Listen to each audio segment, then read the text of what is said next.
everyone, and welcome to Bible study at Dinuba Presbyterian Church. We're so glad that you're back with us as we continue our series, Keep Church Weird, where we're looking at the ways in which the church is called to be distinct from the world and different in the ways that we live and think and act. In short, we're looking at a number of ways in which the church is to be weird from the world's perspective. So far, we've looked at the church's call to be peaceful, to be content, and even to be forgetful. And this week, we're turning our attention to the church's call to be dead. Now, I know that on the face of it, that doesn't sound like a particularly healthy or useful state for the church to aspire to, right? Most of us are probably concerned for the long-term future of the church in our society when we see empty seats and aging congregations and the culture's decreasing interest in the faith. We tend to speak about all these issues in terms of the church dying or the church being dead. But take heart, that's not really what we're talking about today. And I'm actually optimistic about the future of the church, both for scriptural and cultural reasons. But that's another study probably for another time. The church is called to be dead in a different way, and it's a call that all disciples of Jesus, both individually and the church corporately, must take very seriously. After all, the church exists because Jesus both died and was raised to new life. That's the miracle that we celebrate every Sunday, and the reality in which we live every day. Those two events, Jesus' sacrificial death on our behalf and his resurrection back to life, cannot be separated from one another. They're the foundation of the church's great hope that Jesus will come again and that we will be raised from the dead to new life as well. This pattern of death and new life is woven into the sacraments as well. In baptism, submersion into the water, or if you're a more traditional Presbyterian, the sprinkling of water on the head, is symbolic of Jesus' death and identifies the baptizee with his death. Being raised up out of the water, or again, if you're a more traditional Presbyterian, the water no longer running over the top of your head, is symbolic of Jesus' resurrection and identifies the baptizee with that great future hope of God's people too. And in the words instituting the Lord's Supper, or the celebration of communion, the Apostle Paul tells us that every time we participate in it, we proclaim the Lord's death until he comes. The bread and the cup are simultaneously a memorial service for Jesus' death on our behalf, and a celebration of the promise that we will be raised to life with him in the future. The sacraments are central to our worship, and with that in mind, I think it's fair to say that life and death are essential to what we believe as Jesus' church. Everything we do must be shaped by a perspective that understands that as his disciples, we die to this present life, and we live in anticipation of the life to come.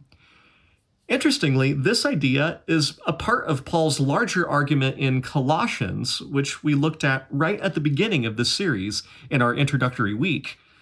Just prior to the portion of Colossians that we read in that introductory week, Paul talks about this perspective at the beginning of chapter 3. Here's what he says. If then you have been raised with Christ, seek the things that are above, where Christ is, seated at the right hand of God. Set your minds on things that are above, not on things that are on earth. For you have died, and your life is hidden with Christ in God. When Christ, who is your life, appears, then you also will appear with him in glory.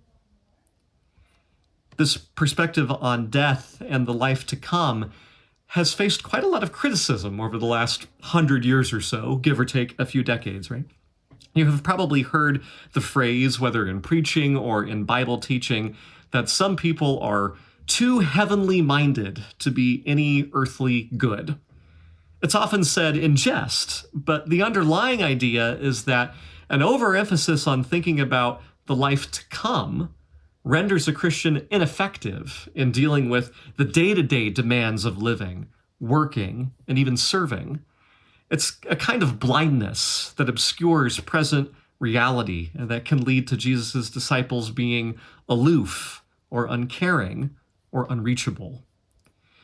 The phrase is a softer version of a criticism that I encountered quite often while studying in seminary. A strong plurality, if not maybe a slim majority, of those I studied with were anxious about this danger that they saw in overemphasizing the resurrection and the life after death. They believed that they would injure the church's faithfulness in the present, giving it cause to ignore suffering and societal injustice and the material, tangible needs of those in poverty in their community. This collided with philosophical debates over the ontological nature of human beings. Challenges arose to the common conception of a person being made up of both a physical body and a non-physical soul or spirit. This dualism was confronted by monist views that saw human beings not as single-natured, complex physical beings with two separate physicalities and a soul, but instead just one complex physical being. Instead, the aspect of ourselves that they call the soul or our spirit was simply a product of our inner physical workings, particularly neurologically, the operation of our brains. These debates were everywhere in the seminary world, and as you can probably imagine just from hearing all of that, it was a bit of a mess. The root of these monist arguments was not biological or even metaphysical.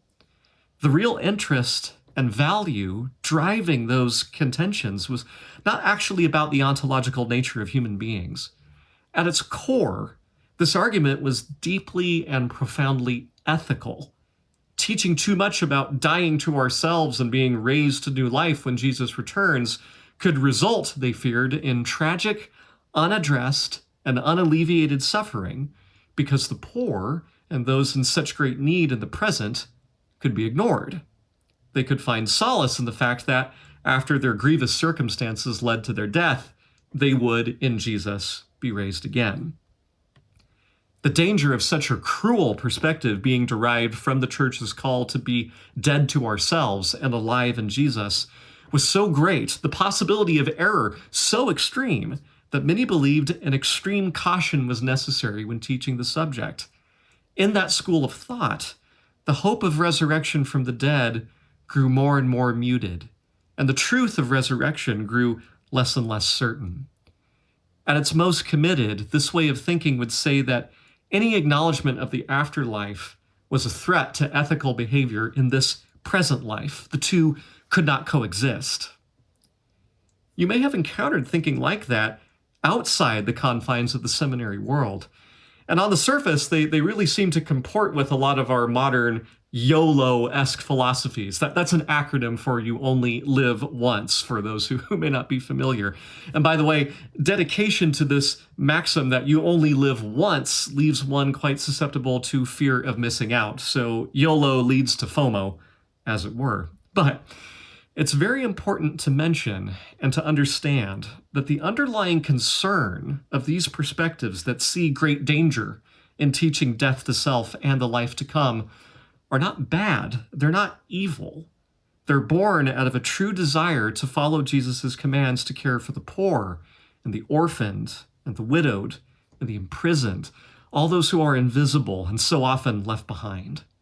But this perspective is missing, I believe, a profoundly redemptive truth that the church can follow through on those commands precisely because we die to ourselves and because we have hope of a life to come, not in spite of that hope. There is no scriptural basis to think that Jesus' disciples suddenly become exempt from following his commandments because of the resurrection.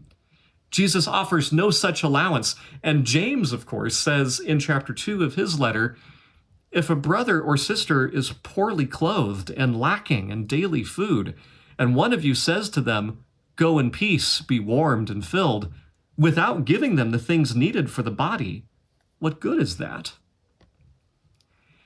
In my estimation, the root of this problem is not a misaligned concept of the life to come. The problem is a misaligned concept of what it means to be dead. Let's go back to Colossians, where we started this study. and take a look at an earlier statement that Paul makes about death and Jesus. This is just before the passage that we started with, so this is at the end of chapter 2. Paul says, "If with Christ you died to the elemental spirits of the world, why, as if you were still alive in the world, do you submit to regulations?" Now, this is part of a broader conversation Paul is having with the church in Colossae regarding disputes that they're having over meat sacrifice to idols. But what I want to emphasize here is the idea that Jesus' followers have died to the elemental spirits of the world. These are the philosophies and the ways of thinking and being that are antithetical to the way of Jesus. Malice, envy, deception, to name just a few of these elemental powers that seem to drive the broken moral compass and moral operation of the world. Paul puts this a slightly different way in Romans 6. He says, "We know that Christ, being raised from the dead, will never die again. Death no longer has dominion over him. For the death he died to sin, once for all. But the life he lives to God. So you must also consider yourselves dead to sin and alive to God in Christ Jesus." We are to consider ourselves dead to the elemental powers and dead to sin. That is, we are to consider ourselves dead to all of those things that would prevent us from doing what Jesus has commanded us to do. Whether it's our own selfish desires or threats of reprisal from the world, whether it's worries about reputation or our own comfort and security, we have died to the perspective that this life is all there is and that we should get ours over and against everyone else. We have nothing to fear in boldly following the way of Jesus and being weird in the eyes of the world because we are dead to the fears, distractions, and trappings of the world. Jesus' disciples do not look to this world to satisfy our longings or our desires. Instead, we know that the deepest needs that we have are already satisfied in Jesus and will be fully met in the life to come.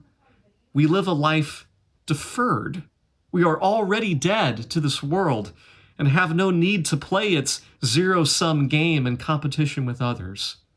In a way, this echoes last week. We're no one's enemies. We're already dead to this world, and we aren't fighting with them for anything. This makes Jesus' church wildly free to proclaim the gospel, give to the needy, support the parentless, and show the world what it means to be ambassadors of Jesus' love and resurrection. We are called as the church to be so dead that we show nothing except the life of Jesus within us through our actions.